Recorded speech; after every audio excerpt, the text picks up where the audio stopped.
ತನ್ನ ಫ್ಯಾಕ್ಟರಿ ಬಗ್ಗೆ ಬರೆದಿದ್ದಾರೆ ಎಂಬ ಕೋಪದಲ್ಲಿ ಶಾಸಕ ಯತ್ನಾಳ್ನಿಂದ ಪತ್ರಕರ್ತರ ವಿರುದ್ಧ ಉದ್ದಟತನದ ಮಾತು.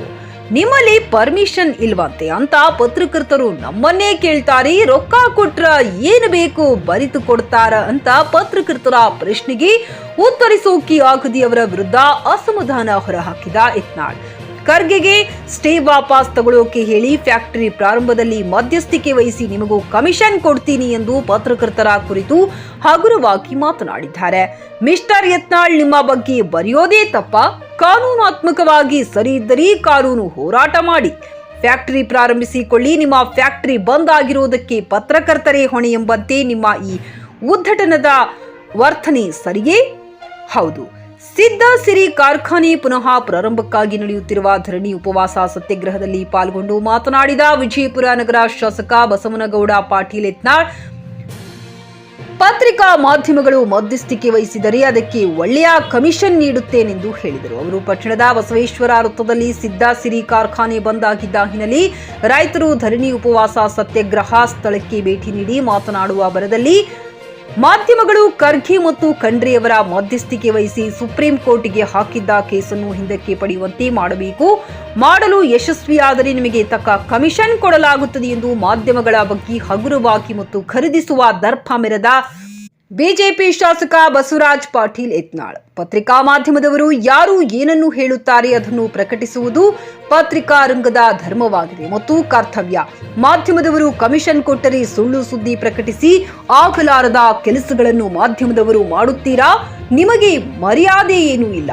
ಹೀಗಾಗಿ ಕಾರ್ಖಾನೆ ಪ್ರಾರಂಭಕ್ಕೆ ಮಧ್ಯಸ್ಥಿಕೆ ವಹಿಸಿ ಎಂದು ಬಹಿರಂಗವಾಗಿ ರೈತರ ಮತ್ತು ಸಾರ್ವಜನಿಕರ ಮಧ್ಯೆ ಹೇಳಿ ಇತಿಹಾಸವುಳ್ಳಂತಹ ಪತ್ರಿಕಾ ರಂಗಕ್ಕೆ ಅವಮಾನಿಸಿ ಯತ್ನಾಳ್ ಅವರು ಮಾಧ್ಯಮದವರ ಮೇಲೆ ದುಡ್ಡಿನ ದರ್ಪ ತೋರಿದ್ದು ಜರುಗಿತು. ಈ ಸಂದರ್ಭದಲ್ಲಿ ಮಾಜಿ ಸಚಿವ ರಮೇಶ್ ಜಾರಕಿಹೊಳಿ, ಅರವಿಂದ್ ನಿಂಬಾವಳಿ, ಕುಮಾರ್ ಬಂಗಾರಪ್ಪ, ಮಾಜಿ ಶಾಸಕ ರಾಜ್ಕುಮಾರ್ ಪಾಟೀಲ್ ತೆಳ್ಕೂರ್, ಶಿವಶರಣಪ್ಪ ಜಾಪಟ್ಟಿ, ನಂದಿ ಕುಮಾರ್ ಪಾಟೀಲ್, ಗೌರಿಶಂಕರ್ ಉಪ್ಪಿನ್, ವೀರಣ್ಣ ಗಂಗಾಣಿ ಸೇರಿ ಮುಂತಾದವರು ಉಪಸ್ಥಿತರಿದ್ದರು. Bureau report, check news Kannada, Chincholi. Supreme court ನಲ್ಲಿ ವಾಪಸ್ ತಗೋ, ನಾಳೆ ಫ್ಯಾಕ್ಟ್ರಿ ಚಾಲು ಮಾಡ್ತೀವಿ 24 ತಾಸಿನಾಗ. ನೀವು ರೈತರಿಗೆ ಬೇಕಾಗಿದ್ದಾರೆ, ಯಾಕಂದ್ರೆ ನೀವು ರೈತರಿಗೆ ಬೇಕಾಗಿತ್ತು. ನಾವೇನು ರೊಕ್ಕ ಹಾಕಿವಲ್ಲ, ನಾನಂತರೂ ದೇವ್ರ ಸಾಕ್ಷಿಯಾಗಿ, ಬಸವಣ್ಣ ಸಾಕ್ಷಿಯಾಗಿ, ಈ ಗ್ರಾಮ ದೇವತೆ ಸಾಕ್ಷಿಯಾಗಿ ₹1 ಅದ್ರಾಗ ಕಮಿಷನ್ ತಿಂದಿರಲ್ಲ. ಎಷ್ಟು ನಾವು ರೊಕ್ಕ ಹಾಕಿರಿ ಇವೆಲ್ಲ ಕಾಂಗ್ರೆಸ್ ಲೀಡರ್ಗಳು ಕೊಟ್ಟ ಪತ್ರಕರ್ತರೆ ಹೊಡಿಸ್ಬಿಡ್ರಿ. ನೀವು ಭಾಳ ದೊಡ್ಡ ಬರೀಲಕ್ಕತ್ತಿರಲ್ಲ, ಅವ್ರು ಹೇಳ್ರಿ. ಆ ಲೋಫರ್ ಅವನು ಹೇಳತ್ತಲ್ಲ, ಇದಕ್ಕೆ ಬೆಂಡಲ್ ಕಿತ್ತೋಗಿತ್ತನ ಆ ಲೋಫರ್ಗೆ ಹೇಳ್ರಿ, ಕೊಡೋದು ಹೇಳ್ರಿ. ಅವ್ನು ಕಡೆಗೆ ಗಂಡ್ರಿಗೆ ಏನು ಕಡಿಮೆ ಆಗಿಲ್ಲ, ರೊಕ್ಕ ಮಾಡ್ಯಾರ, ಕೊಡಿಸ್ರಿ. ಬೇಕಾದ್ರೆ ನಿಮ್ಗೆ ನಿಮ್ಮ ಪತ್ರಕರ್ತರ ನಮ್ಮ ಮಧ್ಯಸ್ಥಿಕೆ ವಹಿಸ್ತೀನಿ ಅಂದ್ರೆ ನಿಮ್ಗೆ ಬೇಕಾದ್ರೆ ಕಮಿಷನ್ ಕೊಡ್ತೀನಿ ಅಂತ ಅದೇ ಕೆಲಸ ಮಾಡಿರಿ. ಬಿಟ್ಟು ಏನ್ರಿ ಬರ್ಕೊತ ಹೋಗ್ಬೇಡ್ರಿ, ರೈತರು ಸಾಯಿ ಹೊಡಿಬೇಡ್ರಿ. ನೀವು ಹಿಂಗೆ ಮಾಡಿದಂತ ದೊಡ್ಡ ಕ್ರಾಂತಿ ಆಗ್ತದೆ. ನೀವು ಕಂಟೆ ಕಡೆಗೆ ನೀವು ಬರೋಬರಿ ಬುದ್ಧಿ ಕಲಿಸ್ತಾ ಇಟ್ಟು ಹೇಳ್ತೀನಿ. ಪಾಪ ಒಬ್ಬ ರೈತನ ಜೀವನ ನಾವು ಕೈಲಾಗ್ತಾರಿಲ್ಲ. ಅವೇನೋ ಆಮೇಲೆ ನೀವು ಎಲ್ಲ ಸಲ ಕೊಟ್ಟಾನ. ಮುಂಜಾನೆ ಬಂದು ಸಂಜೆ ಮುಂದೆ ಪಾಪ ಒಬ್ಬನೇ ಮಾಡ್ಕೊಂಡಿದ್ದಾನೆ. ನಿನ್ನೆ ರಾತ್ರಿ ನಾವು ನೋಡಿದ್ವಿ.